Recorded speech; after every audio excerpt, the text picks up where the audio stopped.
learn about the chapter organism and population. But before, in the previous lecture, we study about the some points in that. The first point is organism and the environment around. In that, we see the six biome with respect to annual temperature and precipitation. After that, we see habitat and niche in the difference form. After that, we study the three types of niche, that is spatial or habitat niche, tropic niche and multidimensional or hypervolume niche. And the last point we see major abiotic factor. In that, four factors are we study. The first is temperature, then water and light. And the last point is soil. Today we learn the points related to the previous point. To survive and flourish in any environment, organism must adapt to the changes in the environment for which there are following possibility. म्हणजे एखाद्या वातावरणामध्ये जर ऑर्गॅनिझमला जगायचं असेल किंवा त्याचं समृद्धी त्याच्या जीवनामध्ये आणायची असेल तर तो त्या वातावरणाशी जमवून घेतो. मग तो कोणकोणत्या प्रकारे त्या वातावरणाशी समतोल साधतो, तर ते जे पॉइंट्स आहे तर ते 4 पॉइंट्स आहेत. तर त्याच्यातला पहिला regulate. Some organism are able to maintain homeostasis. Homeostasis म्हणजेच काय, तर बॉडी जी काही आहे तर ती बाह्य वातावरणाशी समतोल साधण्यासाठी शरीरामध्ये वेगवेगळे जे काही बदल घडवून आणते तर त्याला म्हटलं जातं होमिओस्टॅसिस. फॉर एक्झाम्पल, बाहेरच्या वातावरणामध्ये जर थंडी असेल किंवा जास्त उष्णता असेल किंवा दमट वातावरण असेल तरी सुद्धा आतलं जे टेम्परेचर आहे ते ॲज इट इज राहतं, म्हणजेच कॉन्स्टंट राहतं. त्याला होमिओस्टॅसिस प्रोसेस म्हणतात. म्हणजे बाह्य वातावरणाशी समतोल राखण्याची शारीरिक प्रक्रिया थोडक्यात. By physiological and behavioural changes.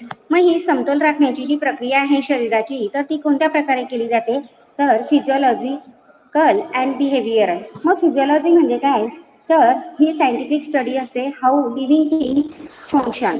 म्हणजे फंक्शन कशा पद्धतीने परफॉर्म केलं जात आहे त्याला फिजिओलॉजी म्हटलं जातं. आणि बिहेवियरल चेंजेस म्हणजे काय, वर्तणुकीतील बदल. म्हणजे बाहेर जर खूप उष्णता असेल तर ऑब्विसली जे काही ऑर्गॅनिझम असतात काही तर ते समर स्लीप घेतात, म्हणजे दडून बसतात उष्णतेपासून प्रोटेक्शन करण्यासाठी. नंतर बघा, जर जास्त थंडी असेल तर बरेचसे जे काही ऑर्गॅनिझम असतात तर ते काय करतात, hibernation that is winter sleep घेत असतात. Changes with ensure constant body temperature, constant osmotic concentration.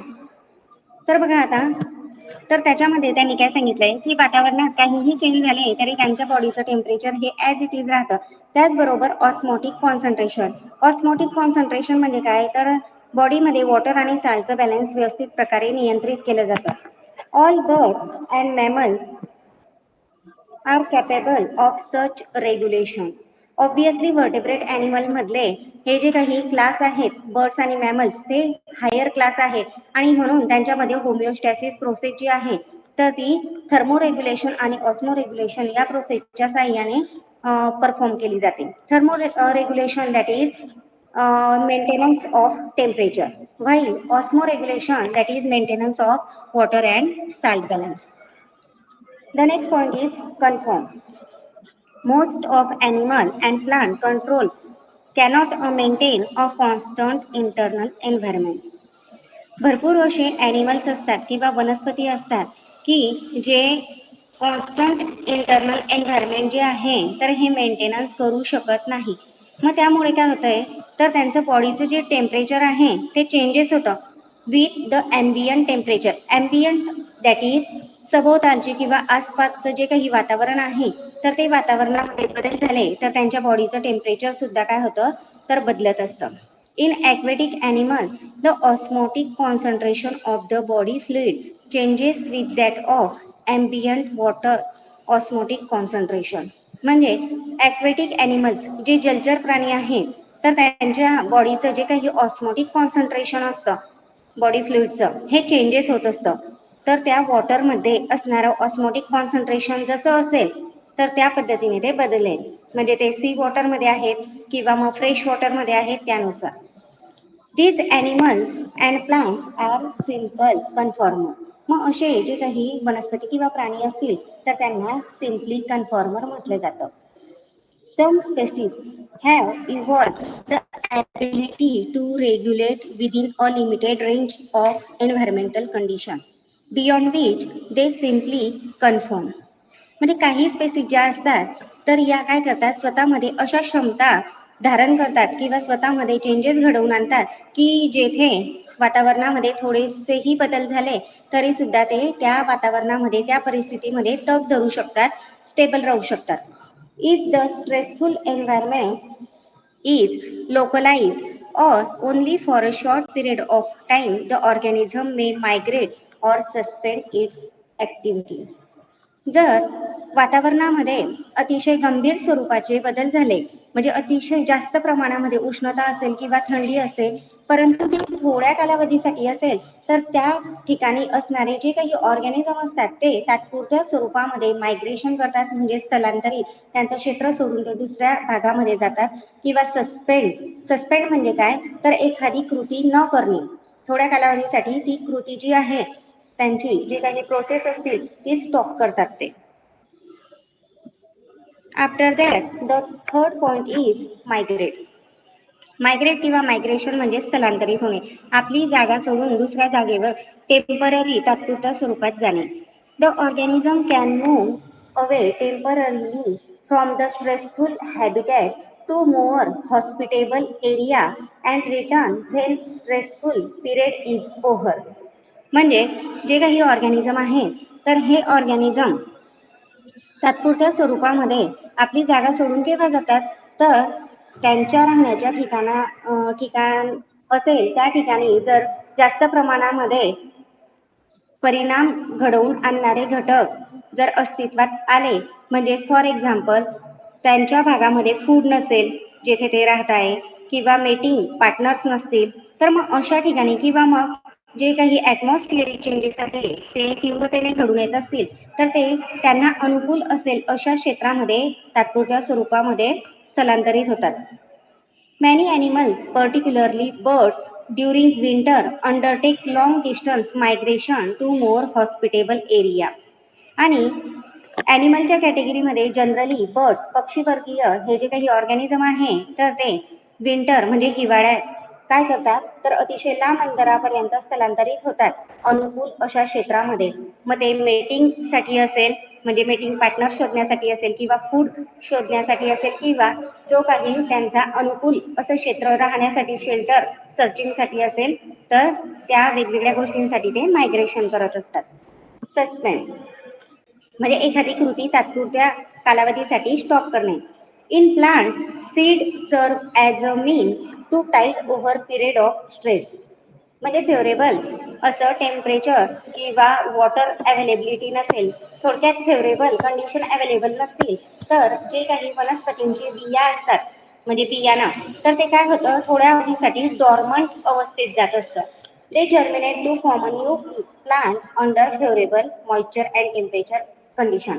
म्हणजे सुप्तावस्थेत गेल्यानंतर जेव्हा त्यांना फेवरेबल कंडिशन मिळते, म्हणजे अनुकूल असं वातावरण असेल, पाण्याची अवेलेबिलिटी असेल, न्यूट्रियंट असं मीडियम असेल, तेव्हा ते जर्मिनेट होतात. They do so by reducing their metabolic activity. अशा वातावरणामध्ये ते त्यांची मेटाबॉलिक ॲक्टिव्हिटी जी असते तर ती कमी करत असतात. And going to a state of dormancy, जे मी या अगोदरच सांगितलं की ते सुप्तावस्थेत जात असतात. इन ॲनिमल्स हे झालं वनस्पतींचं. आता प्राण्यांविषयी. In animals the organism if unable to migrate may go into hibernation during winter. Example polar bear. म्हणजे प्राणी जे आहेत तर काही असे प्राणी असतात की जे मायग्रेशन करू शकत नाही, स्थलांतरित होऊ शकत नाही. मग अशा वेळेस ते काय करतात, हिबर्नेशन ड्युरिंग विंटर, हिवाळ्याच्या ऋतूमध्ये ते हिवाळी झोप घेत असतात, त्यालाच हिबर्नेशन म्हटलं जातं. मग या हिबर्नेशनचं बेस्ट एक्झाम्पल जे आहे ते पोलार बियर आहे. पोलार बियर म्हणजे ध्रुवीय प्रदेशात आढळणारे जे अस्वल आहे, तर ते काय करतात की हिवाळ्यामध्ये जास्तीत जास्त प्रमाणामध्ये थंडी आलेली असते आणि त्याच्यापासून संरक्षण करण्यासाठी ते एखाद्या अनुकूल अशा क्षेत्रामध्ये त्यांची मेटाबॉलिक ऍक्टिव्हिटी ही कमी करतात आणि शांतपणे झोपून राहतात.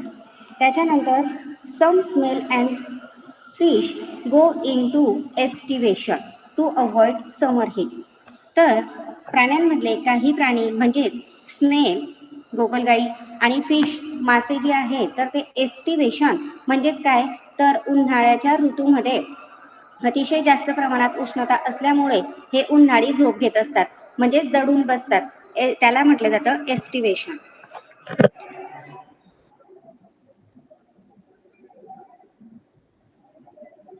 त्यानंतर पुढचा टॉपिक बघायचा आहे आपल्याला,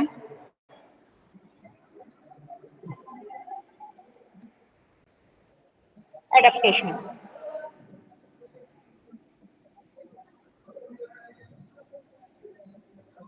अडॅप्टेशन म्हणजे काय, अनुकूलन. To cope up with the extreme variation in their environment, some organisms respond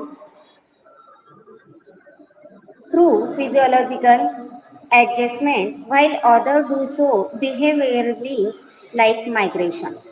या वाक्याचा अर्थ असा आहे की टू कोप अप.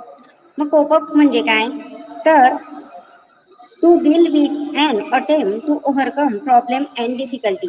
म्हणजे ज्या काही तात्पुरत्या समस्या असतील तर त्यांच्यावर मात करण्यासाठी थोड्या कालावधीसाठी स्वतःमध्ये बदल घडवून आणणे. मग बघा यामध्ये काय सांगितलंय त्यांनी की एक्स्ट्रीम व्हेरिएशन, जे काही वातावरण आहे ते तर कॉन्स्टंट राहणार नाहीच आहे, आणि त्याच्यामुळे वातावरणीय जे बदल असतात आणि त्यातल्या त्यात एक्स्ट्रीम व्हेरिएशन असेल म्हणजे जास्त प्रमाणात जर वातावरणात बदल घडून आला तर काही ऑर्गॅनिझम काय करतात, तर प्रतिसाद देत असतात त्या वातावरणाला. मग ते कशा प्रकारे, तर फिजिओलॉजिकल ऍडजस्टमेंट म्हणजे जे काही बॉडी फंक्शन आहे तर त्याच्यामध्ये ऍडजस्टमेंट केली जाते. तर काही जे काही ऑर्गॅनिझम असतात तर ते बिहेवियरल म्हणजे वर्तणुकीतून त्यांचे बदल घडवून आणतात. फॉर एक्झाम्पल मायग्रेशन, स्थलांतरित होणे, त्याच ती जागा सोडून दुसऱ्या जागेवर जाणे. These are their adaptation.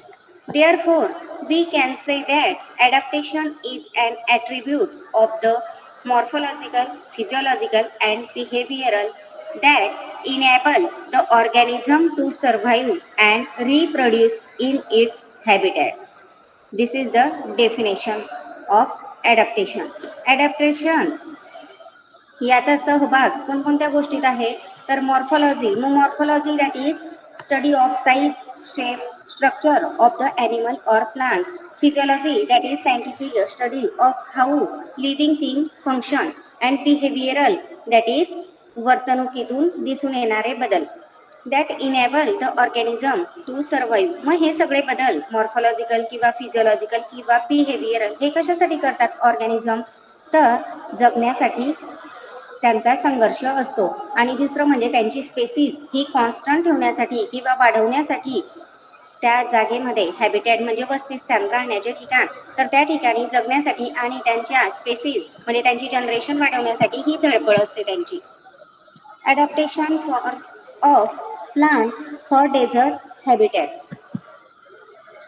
Plants have a thick cuticle on their leaf surfaces and have their stomata in a deep pit to minimize loss of water through transpiration. बघा, जे प्लांट्स डेझर्ट हॅबिटॅटमध्ये राहतात, हॅबिटॅट म्हणजे काय, राहण्याचे ठिकाण. मग उष्णकटिबंधीय प्रदेश जे असतात तर त्या ठिकाणी अतिशय जास्त प्रमाणात उष्णता असते. नंतर त्याचबरोबर स्कार्सिटी ऑफ वॉटर म्हणजे पाण्याची कमतरता असते. मग या सर्व गोष्टींना फेस करण्यासाठी जे प्लांट्स असतात तर त्यांच्या लीफ सरफेसवर थिक क्युटिकल असतं म्हणजे जाडसर आवरण असतं प्रोटेक्शनसाठी. आणि and have their stomata in a deep pit to minimize loss of water through transpiration. आणि स्टोमाटा जे एक्सचेंज ऑफ गॅसेस, नंतर वॉटर, नंतर एंट्री ऑफ सनलाईट याचं सगळ्यात महत्त्वाचं माध्यम आहे. तर ते लीफमध्ये ज्या मेझोफिल सेल असतात यामध्ये त्यांचं वास्तव्य असतं. मग या डेझर्ट एरियामध्ये असणारे जे प्लांट्स असतात त्यांच्यामध्ये हे जे स्टोमाटा असतात यांचं जे काही प्रेझेन्स पोझिशन असते ही कुठे असते, अतिशय खोलवर भागात असते. कशासाठी, तर जे काही वॉटर आहे त्याचं इव्हॉपरेशन हे जास्त व्हायला नको, म्हणजेच ट्रान्सपिरेशन, लॉस ऑफ वॉटर ही जी प्रोसेस आहे तिला प्रिव्हेंट करण्यासाठी त्यांची पोझिशन अशी असते आणि त्यांना प्रोटेक्ट करण्यासाठी लीफवर थिक क्युटिकल असतं. They also have a special photosynthetic pathway CAM, that is crassulacean acid metabolism. मग हे आपण 11वी मध्ये शिकलेलो आहोत फोटोसिंथेसिस या चॅप्टरमध्ये, की हा जो काही फोटोसिंथेसिस पाथवे हा पर्टिक्युलर पाथवे जो आहे ज्याला क्रॅस्युलेशन ऍसिड मेटाबॉलिझम आहे, त्याच्यामुळे काय होत आहे की हे जे काही स्टोमाटा असतात हे दिवसा क्लोज असतात तरी सुद्धा फोटोसिंथेसिस प्रोसेस ही परफॉर्म केली जाते. This is also one of the adaptation.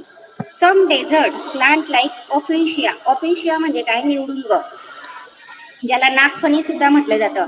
तर हे जे काही प्लांट्स आहे तर त्यांचे जे लिव्जेस असतात तर त्यांचा सरफेस एरिया हा रिड्यूस केला जातो, कमी केला जातो. ऑब्व्हियसली कशासाठी, तर ट्रान्सपिरेशन प्रोसेस प्रिव्हेंट करण्यासाठी. आणि ते रिड्यूस झाले जे जे लिव्जेस आहे तर त्यांचं कन्व्हर्शन जे आहे तर ते स्पाईनमध्ये होतं, म्हणजे काट्यांमध्ये होत असतात. त्याचबरोबर photosynthetic function is a taken over by the flatten stem. नंतर फोटोसिंथेसिसचं जे फंक्शन असतं हे कशाच्या साह्याने केलं जातं, जो काही स्टेम आहे तर त्या स्टेमला या स्टेमचा जो काही फ्लॅटन सरफेस एरिया आहे म्हणजे ब्रॉड सरफेस एरिया आहे त्याच्या आधारे फोटोसिंथेसिस प्रोसेस ही परफॉर्म केली जाते. Adaptation for colder climate. आतापर्यंत आपण डेझर्ट क्लायमेटचं बघत होतो. आता ज्या ठिकाणी थंड प्रदेश आहे तेथे अनुकूलन कशा पद्धतीने घडतं. मॅमल्स जे सस्तन प्राणी आहे तर त्यांच्याबद्दल बघूया. Mammals from colder climate generally have shorter snout, ears, tail and limbs to minimize the loss of body heat. Allen rule. जसं आपण डेझर्ट ॲनिमलमध्ये जे काही प्लांट्स आहे त्यांचे लीफ जे आहे त्यांचा सरफेस एरिया रिड्यूस केला जातो, त्याच पद्धतीने प्लांट्समध्ये सुद्धा थंडीपासून बचाव करण्यासाठी काय केलं जातं, जो काही सरफेस एरिया आहे तो रिड्यूस कशा पद्धतीने केला जातो, तर शॉर्टर स्नाउट प्रेझेंट असतं त्या ॲनिमल्समध्ये. मग स्नाउट म्हणजे काय, तर is a protruding portion of animal face consisting of its nose, mouth and jaw. In many animals it is called as muzzle, rostrum and proboscis. थोडक्यात प्रोट्रुडिंग एरिया म्हणजे काय, तर बाहेर किंवा पुढे येणारा जो काही एरिया आहे त्याला काय म्हटलं जातं, स्नाउट किंवा प्रोट्रुडिंग. नंतर इयर, टेल आणि लिम्स हे कसे असतात, तर प्रोट्रुडिंग असतात. To minimize loss of body heat म्हणजे शरीरातला उष्मांक जो काही आहे, हीट जी आहे ती रिड्यूस होण्यासाठी. आणि हे कशाच्या आधारे, तर ॲलेन रूल या सायंटिस्टने हा रूल काढलेला आहे. इन पोलार सी ध्रुवीय प्रदेशात असणारे जे काही सीज आहेत त्याचबरोबर aquatic mammals like sea have a thick layer of fat blubber below their skin acting as a insulator to reduce loss of body heat. शरीरातील उष्णता बाहेर पडायला नको त्यामुळे ॲज अ इन्सुलेटर म्हणजे उष्णता रोखणारा जो पदार्थ आहे तो अतिशय जाड अशा लेअरच्या स्वरूपामध्ये एक फॅट ब्लबर म्हणून त्यांच्या स्किनमध्ये प्रेझेंट असतो. बिहेवियरल ॲडॅप्टेशन वर्तणुकीतून घडून येणारे अनुकूलन. Some organism show behavioral responses to cope up with variation in their environment. जे काही बदलणारे वातावरण आहे तर त्याच्यासोबत प्रतिसाद देण्यासाठी काही ऑर्गॅनिझम त्यांच्या वर्तणुकीतून बदल घडवून आणतात. डेझर्ट लिझार्ड म्हणजेच जे काही उष्ण कटिबंधीय प्रदेशामध्ये राहणाऱ्या ज्या काही पाली असतील किंवा सरडे असतील लिझार्ड, तर हे काय करतात, तर मॅनेज करतात त्यांच्या बॉडीचं टेम्परेचर. कशाद्वारे, तर बिहेवियरल ॲडॅप्टेशन. म्हणजे हे एक एक्झाम्पल आहे डेझर्ट लिझार्ड. त्याच्यानंतर हे काय करत असतात, they bask in the sun and absorb heat. म्हणजेच काय करतात ते, तर बास्क इन अ सन म्हणजे सन बाथ घेत असतात किंवा पडून राहतात आणि जी काही हीट आहे ती ऍब्झॉर्ब करतात. When their body temperature drops below the comfort zone or move into shade आणि नंतर जास्त उष्णता वाढायला लागली की ते काय करतात, जेथे झाकलेला एरिया आहे म्हणजे जेथे सावलीयुक्त असा एरिया आहे, शेडेड रिजन आहे, तेथे ते ट्रान्सफर जातात. When ambient temperature start increasing, जेव्हा ते टेम्परेचर अतिशय जास्त स्वरूपात वाढायला लागतं तेव्हा ते जे काही कोवड्या उन्हातून जी काही हीट एनर्जी घेतली आहे ती शरीरामध्ये स्टोअर करतात आणि कुठे ट्रान्सफर होतात, शेडेड एरिया सावलीच्या ठिकाणी जातात.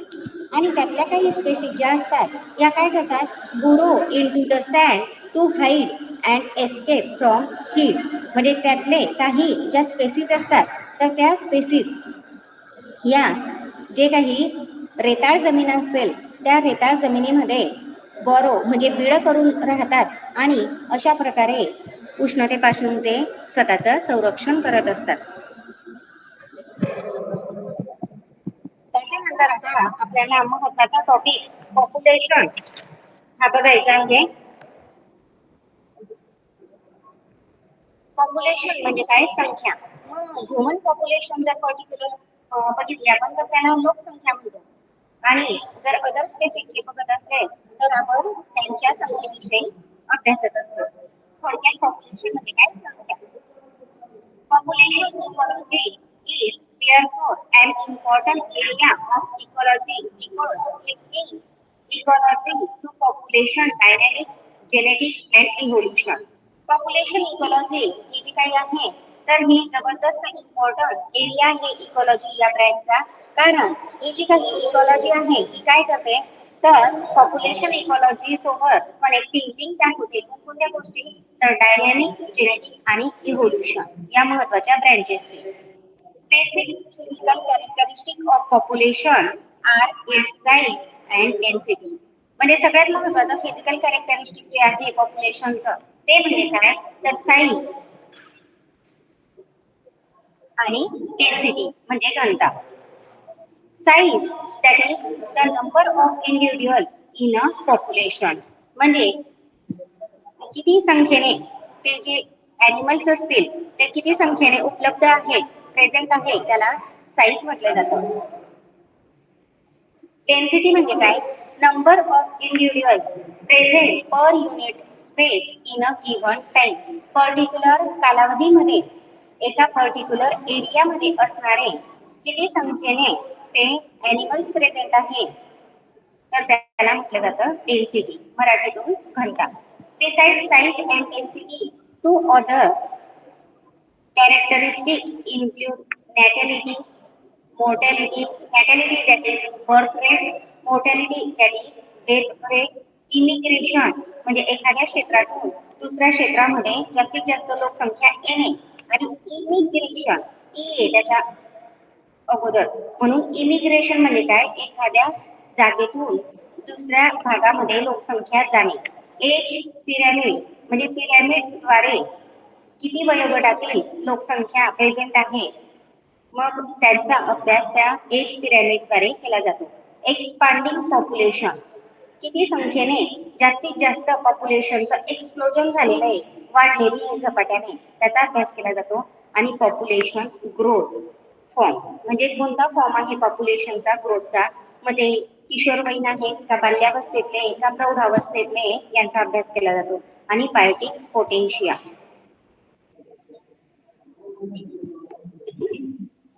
The first important point is natality. Natality is the birth rate of population. This question is asked for 1 marks. म्हणजे जो काही जन्मदर आहे लोकसंख्येचा त्याला नॅटॅलिटी म्हटलं जातं. It has the greatest influence on a population growth. म्हणजे लोकसंख्या वाढवण्यासाठी सगळ्यात महत्वाचा फॅक्टर नॅटॅलिटी हा कन्सिडर केला जातो. Natality is a crude birth rate or a specific birth rate. नॅटॅलिटीचे दोन प्रकार असतात, क्रूड बर्थ रेट आणि स्पेसिफिक बर्थ रेट म्हणून. Crude birth rate is used when calculating population size, that is number of birth per 1000 population per year. This is the definition of crude birth rate. While specific birth rate is used relative to a specific criteria such as age. Age consider करून specific birth rate हा लक्षात घेतला जातो. आता त्याचं व्यवस्थित example बघायचं असेल तर if if in a pond एखाद्या तळ्यामध्ये there were 200 carp fish last year. मागच्या वर्षी 200 कार फिश एखाद्या तळ्यामध्ये प्रेझेंट असतील. Through reproduction 800 new fishes are added. नंतर त्यांचं प्रजनन प्रक्रिया झाली तर ते 800 नवीन फिश त्याच्यामध्ये ऍड झाले. म्हणजेच आताची करंट पॉप्युलेशन किती असेल, अगोदरचे 200 आणि पॉप्युलेशन झाले 800, म्हणजेच 800 अधिक 200 1000. म्हणजेच जी काही कॅल्क्युलेशन आहे ते कशा पद्धतीने असेल, birth rate as 800 per 200 is equal to 4 offspring per carp fish per year. म्हणजे थोडक्यात काय, 200 कार फिश होते, त्यांनी 800 नवीन कार फिश जन्माला घातले. म्हणजेच जर 800 भागीला 200 केलं तर एक जो काही कार फिश आहे त्याने किती ऑफस्प्रिंग दिले तर 4 ऑफस्प्रिंग दिले. हे त्याचं solution. Absolute नॅटॅलिटी, the number of birth under ideal condition, that is with no competition, abundance of resources such as food and water. Absolute natality ही नॅटॅलिटी कशी कन्सिडर केली जाते तर जे काही जन्मदर आहे त्या ऑर्गॅनिझमचा हा कसा कन्सिडर केला जातो तर आयडियल कंडिशन मध्ये. म्हणजे जिथे प्रतिस्पर्धी प्रेझेंट नसतील, कॉम्पिटिटर प्रेझेंट नसतील, नंतर जे काही अन्न असेल किंवा पाण्याचा जो स्रोत आहे तो भरपूर प्रमाणात प्रेझेंट आहे, तर अशा फेवरेबल कंडिशनला ॲब्सोल्यूट नॅटॅलिटी म्हटलं जातं. आणि दुसरी रिअलाइज नॅटॅलिटी म्हणजे प्रत्यक्ष स्वरूपात अस्तित्वात असणारा जन्मदर. The number of birth when environmental pressure come into play. म्हणजे जे काही वातावरणाचं प्रेशर आहे तर हे असताना जो जन्मदर होतो त्या ऑर्गॅनिझमचा त्याला म्हटलं जातं रिअलाइज नॅटॅलिटी. मग याच्यावरून आपल्याला कसं कळतं, absolute natality will be always more than the realise natality. Absolute natality obviously काय आहे तर तेथे कॉम्पिटिटर नाहीये, नंतर मेटिंग पार्टनर अवेलेबल आहे, नंतर फूड वॉटर जबरदस्त प्रमाणात प्रेझेंट आहे. मग अशा ठिकाणी ऑब्विसली जो जन्माचा दर आहे तो जास्तच असणार आहे. म्हणून ते जे स्टेटमेंट आहे ते अशा पद्धतीने, absolute natality will be always more than realise natality. त्याच्यानंतर आपल्याला बघायचंय मोर्टॅलिटी. मोर्टॅलिटी दॅट इज मृत्यूदर is death rate of population. ते जे काही ऑर्गॅनिझम आहे तर त्यांचा मृत्यूदर कन्सिडर केला जातो त्या टर्मला मोर्टॅलिटी म्हटले जातं. मोर्टॅलिटी रेट और death rate is a measure of a number of death in general or due to specific cause in a particular population in proportion to the size of that population per unit time. म्हणजे एखाद्या क्षेत्रात एखाद्या particular time limit मध्ये किती प्रमाणामध्ये मृत्यू झालेला आहे त्याला म्हटलं जातं मृत्यूदर, मोर्टॅलिटी. ॲब्सोल्यूट मोर्टॅलिटी आणि रिअलाइज मोर्टॅलिटी असे त्यांचे दोन क्रायटेरिया आहेत. Absolute mortality, that is the number of death under ideal condition with no competition, abundance of resources such as food and water. म्हणजे ॲब्सोल्यूट मोर्टॅलिटी जी आहे तर ही केव्हा अस्तित्वात येते, जेव्हा कॉम्पिटिटर प्रतिस्पर्धी नसतील, नंतर भरपूर प्रमाणात अन्न आणि पाणी अवेलेबल आहे, तर त्या टर्मला म्हटलं जातं absolute mortality. Realise mortality that is the number of death when environmental pressure come into play. म्हणजे वातावरणीय बदलामुळे झालेले मृत्यूदर त्याला रिअलाइज मोर्टॅलिटी म्हणतात. Absolute mortality will be always less than realise mortality. हे जे स्टेटमेंट आहे हे लक्षात ठेवायचं आहे. तर यामध्ये सांगितलंय की जी काही ॲब्सोल्यूट मोर्टॅलिटी मृत्यूदर असतो ॲब्सोल्यूट, तर हा नेहमी कमी असतो. कशाच्या कंपॅरेटिव्ह तर प्रत्यक्ष स्वरूपी जो मृत्यूदर आहे त्यापेक्षा. नंतर नेक्स्ट टर्म आपल्याला बघायची आहे सेक्स रेशो. मग सेक्स रेशो मध्ये आपल्याला बघायचं आहे the sex ratio of the population affect and is reciprocally affected by birth, death, immigration and immigration rate. हे 4 पॉइंट या सेक्स रेशो मध्ये कन्सिडर केले जातात की जन्मदर किती आहे, मृत्यूदर किती आहे, त्याच्यानंतर एखाद्या पर्टिक्युलर वेळामध्ये एखाद्या क्षेत्रामध्ये किती प्रमाणात लोकसंख्येचा विस्फोट झालेला आहे, म्हणजे दुसऱ्या ठिकाणाहून ती लोकसंख्या आलेली आहे. आणि इमिग्रेशन म्हणजे काय, तर एका ठिकाणाहून विशिष्ट वेळामध्ये किती लोकसंख्या त्या ठिकाणाहून बाहेर गेलेली आहे. दोघी स्पेलिंग व्यवस्थित लक्षात घ्यायची. एकाचं सुरुवात आय पासून होते इमिग्रेशन आणि दुसऱ्याची ई पासून होते. दोघंही ऑपोजिट वर्ड आहेत.